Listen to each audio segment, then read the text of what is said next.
എല്ലാ കൂട്ടുകാർക്കും ഏറ്റവും പുതിയ വീഡിയോയിലേക്ക് സ്വാഗതം. പുതുക്കിയ കാലാവസ്ഥ അറിയിപ്പും നാളത്തെ പണിമുടക്കിനെ കുറിച്ചാണ് ഈ വീഡിയോയിൽ നിങ്ങളുമായി പങ്കുവയ്ക്കാൻ പോകുന്നത്. വിശദമായി കൂടുതൽ വിവരങ്ങളിലേക്ക് പോകുന്നതിന് മുൻപ് ഇതുപോലെയുള്ള വിദ്യാഭ്യാസ വാർത്തകളും അവധി അറിയിപ്പുകളും യഥാസമയം നിങ്ങളുടെ ഫോണിലേക്ക് ലഭിക്കുവാൻ ഇപ്പോൾ തന്നെ ചാനൽ സബ്സ്ക്രൈബ് ചെയ്തു വയ്ക്കുക. അപ്പോൾ നമുക്ക് നേരെ വീഡിയോയിലേക്ക് പോകാം. സംസ്ഥാനത്ത് ന്യൂനമർദ്ദത്തിനോടനുബന്ധിച്ചുണ്ടായ മഴയുടെ സ്വാധീനം ഇപ്പോൾ കുറഞ്ഞു വരികയാണ്. ഇന്ന് 2 ജില്ലകൾക്ക് മാത്രമാണ് ഓറഞ്ച് അലേർട്ട് പ്രഖ്യാപിച്ചിട്ടുള്ളത്. കാസർഗോഡ്, കണ്ണൂർ എന്നീ ജില്ലകൾക്കാണ് കേന്ദ്ര കാലാവസ്ഥാ വകുപ്പ് ഓറഞ്ച് അലേർട്ട് പ്രഖ്യാപിച്ചത്.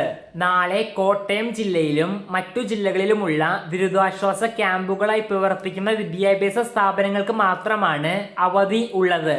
മഴയുടെ സ്വാധീനം കുറഞ്ഞ സാഹചര്യത്തിൽ നാളെ ഒരു ജില്ലയിലും പൂർണ്ണമായും അവധി പ്രഖ്യാപിക്കാനുള്ള സാധ്യതകൾ കുറവാണ്. ഇപ്പോൾ വരുന്ന പുതിയ വാർത്തകൾ അനുസരിച്ച് നാളെ ABVP എന്ന സംഘടന സംസ്ഥാന വ്യാപകമായി പണിമുടക്ക് പ്രഖ്യാപിച്ചു.